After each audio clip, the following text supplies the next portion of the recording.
Hello and welcome once again to Inside the Senate. I am Muhammad Kudu Abubakar.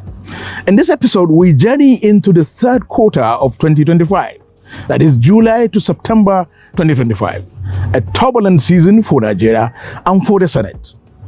Constitutional review hearings across the nation. There are things before the Joint Committees on Electoral Act, but not the National Assembly. Fierce debates on state police. For the creation of state police, there is no two ways about it now. National tragedies that tested our security, and a blackout that once again plunged Nigeria into darkness.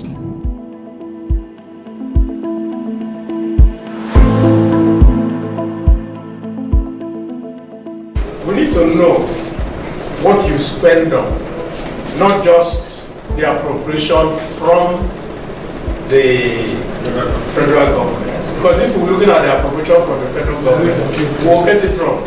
Now you got only 21 billion from the appropriation of the federal government, but you're still here. You haven't told us that you have closed down a platform. So when I was given 2.2 billion, I sat down and looked, how do I use this money? This money cannot even buy a transformer. So what I did is I put the whole amount under compensation and wailing for transmission lines and projects.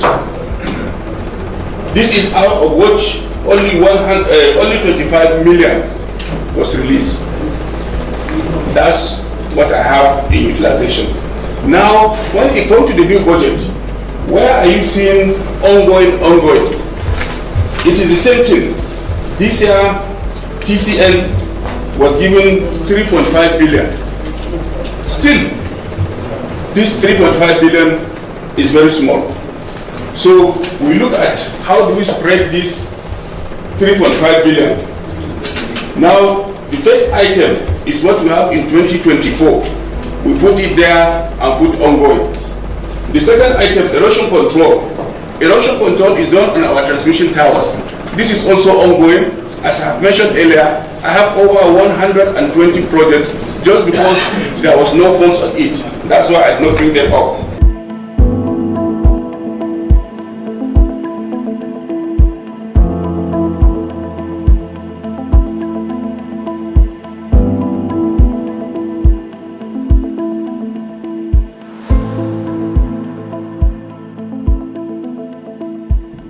This was the quarter senators found to be the busiest of the year. How do you intend to actively address issues of troops' welfare in the army so as to galvanize their will to fight in various theaters of war? The money we put for security, to me, has yielded or has started yielding very positive returns, sir. In July, senators found out across Nigeria's 6 geopolitical zones, holding public hearings on constitutional amendments. Women's groups, civil society, governors, traditional rulers, all came forward to speak and debate. Then we will go into closed session, because security is a serious business. And then everybody will have the right to ask any question. But some of the answers they will give are not necessarily answers for television. At the heart of it all, 13 areas of reforms for electoral changes, fiscal transparency, judicial independence, women's representation were all debated. Mr. President, we've been indicted with news, even by the main media, that this Senate has before it a proposal for one single day election, a proposal for the shift of dates. Mr. Senate President, I am a member of this electoral committee and an all legislature. The lawmaking is a very long process. We had the second reading of the Electoral Act and it's submitted to the committee. Mr. President, in the last 1.5 years, we have been having series of public hearings and retreats that span across all over the country. Mr. President, before any news media takes the issue of NAS, the subcommittees of the Senate and the subcommittee of the House must submit its report formally. And that report is debated. And when that report is debated and accepted, that is when the media say there is a proposal before the NAS that is accepted. Mr. President, on Thursday, we are going to Akwa Ibom to continue with what we have been doing over the last 1.5 years, because we wanted to create an electoral system that is fair and it's good for all the country. So it is wrong for anybody here to say there is a report before the Senate, before the House of Representatives, or before the National Assembly. There are no reports, Mr. President. What is before these two committees, and we work jointly, are proposals from the outcome of various public hearings and retreats. Before anybody accepts any report, our committee will have to now put our report forward. And that is why you now say there is a report, there is a proposal, and there is acceptance. So it is important to guide the general public about the process of lawmaking. It's important for people to know that lawmaking has its own processes. We have not reached a point where any committee report on Electoral Act amendment has been submitted to the Senate or to the National Assembly. When we get there, we shall discuss. In general, the focus of the budget on national security and defense, commendable. The focus on investing in people, investing in education, investing in healthcare and infrastructure, highly commendable. If you look at the NBA statistics recently, over 600,000 Nigerians were killed within the last 12 months. So if Mr. President provided 4-point-something trillion on defense and security, I think we need to even encourage him to provide more for defense and security, because people pay ransom, according to MBS, of over 2-point-something trillion within the last 12 months. But the loudest voice was on one issue: state police. We have federal police already. Why we continue to manage its inadequacies by maybe more funding and encouraging the federal police as it is now, we should also look at zonal intervention. Nobody is going to succeed in a country where the system is working. Nobody will talk about secession. You can round up, please. Mr. President. Therefore, Mr. President, let us do something to make this country functional. Let's come up with norms of good governance. People have spoken a lot about it. Employment generation, wealth generation, because this also has something to do with insecurity. So, Mr. President, I am in support of state police. I'm in support of regional intervention. I'm in support of even community police, whatever it is, but it can be optional, like some people have suggested. Those who feel comfortable with state police should go ahead and have it. Mr. President, nobody will use that kind of instrument to even contemplate seceding. Our Amotekun is not the same thing as Nigerian Army. State police, we can't equate it with Nigerian Army. For a nation plagued by insecurity, the call for state police was not just political, it was personal. Because, Mr. President, we say we practice true federalism. We have what we call sheriff, which are the local policing. We have the state police and the federal policing. Here in Nigeria, anything about police is about politics. And that is why we continue to have a police that is not functional. Mr. President, the plateau killing, if you watch the video, these people are helpless. There is nobody coming from anywhere to intervene. But can you imagine where there is community policing, that is guiding that community 24/7, where we have state policing that is under the control of the state government. Before, it is immediately after any incident happens, you will now see the IG deploying men to go there. For how long are we going to wait? Plateau is just a tip of the iceberg of many still to come.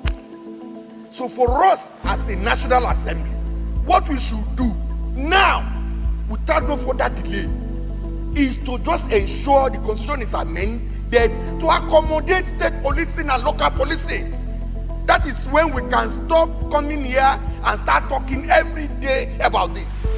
Any state that have the capacity to do this, let them start, so that we can put a stop to this killing. A governor of a state addressed the only show that is dropping his powers regarding guiding the security and killing of the state. That is why he doesn't want to be identified with it again. He said because the security man will not take instruction from him. That is the governor of Zamfara State. So, Mr. President, distinguished colleague, for us to be sincere with ourselves, to us to be seen, every Nigerian as a nation and the President of the Federal Republic of Nigeria, let us take this bold step, at least for once. We are looking for a way forward to stem the tides of killings in our nation. If tomorrow they come here again, another senator stand up and said they've killed almost 100 people in this constituency, we will all come up, stand up for 1 minute silence, and also start condemning. The solution out of this logjam that we have found ourselves is let us just go ahead, amend the constitution, make sure we accommodate state policing and local policing. Nigerians wanted protection closer home. President Bola Ahmed Tinubu endorsed the idea. The Senate debated. Some called it overdue, a step toward ending kidnappings and banditry. Others feared it could turn governors into warlords, unleashing political police forces against opponents. The debate exposed deep fault lines in Nigeria's federal system. The axis bordering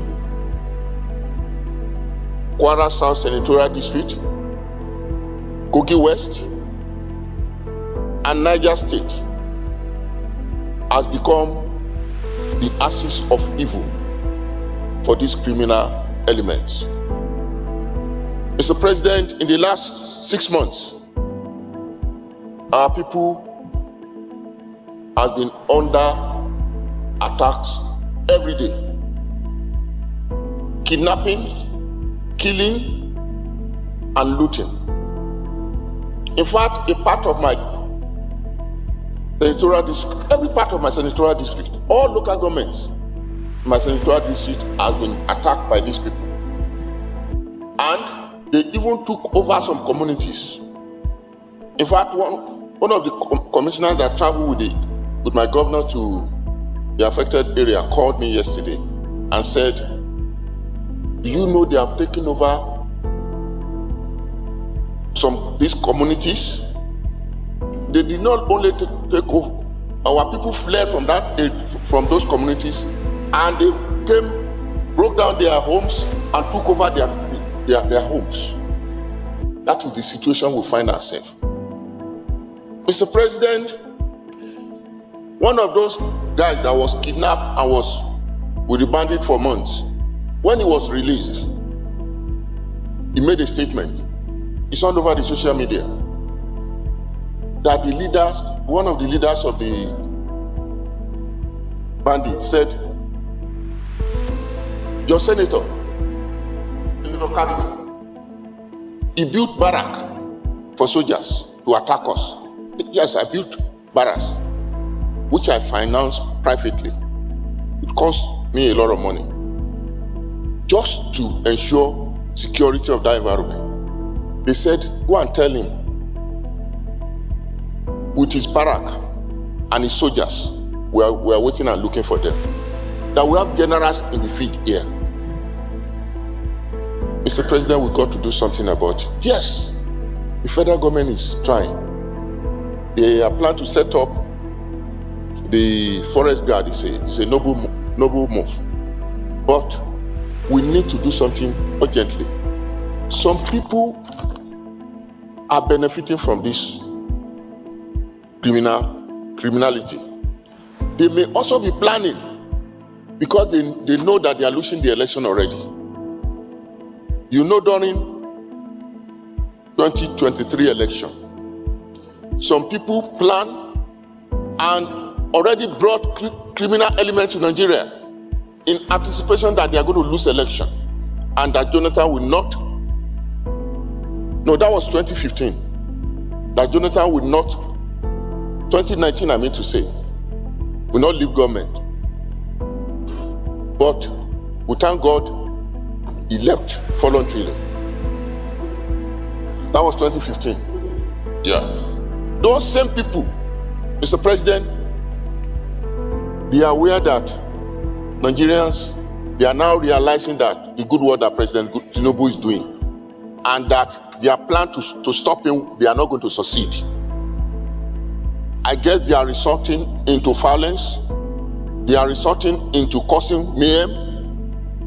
And we got to move fast and stop them because they are definitely going to lose the election. And we will not allow them to bring this country down because of their selfish ambition. Our people are suffering. And we got to do something promptly. Thank you, sir. Senator Adams Ashimole. Thank you very much, Mr. President. I have a terrible voice today. I'd like to, with your permission, commend the mover of this motion for the facts he has stated with regards to what is happening in Kwara State. Like we said earlier, Mr. President, they say injury to one is injury to all. Anything happening to any part of this country affects the whole. But listening to Senator Karimi, it is true that these violent criminals are advancing towards the south.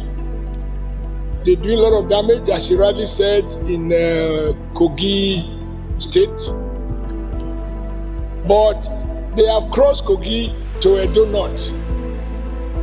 And when the mover of this motion talk about the need to establish a military barrack, I was just going to remind him that in Edo North, in Agenebode, we have a military barrack that has been there for more than 15 years. Well equipped. They even deploy people from that barrack to the northeast.